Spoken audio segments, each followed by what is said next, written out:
ma'am. Tom Lambert with Metro. You doing all right? Yes, sir. I'm the CEO for Metro. How we doing? Well, thanks for doing this. Well, thank you. Now, this is important. That I need to know how we're doing and what we can do better. So I thank y'all for coming out with us on this. This is very important. Hi, I am Pancho Argüelles and I work with Living Hope Wheelchair Association.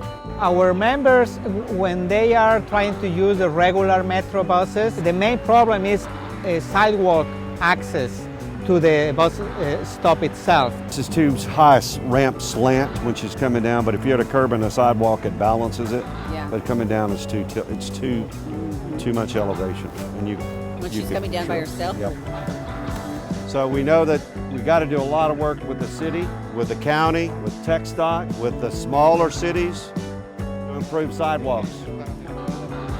I want to thank y'all for coming out because the opportunity to hear directly, the opportunity to see exactly what you're talking about makes it better for me to help make sure we're focusing on where we need to focus.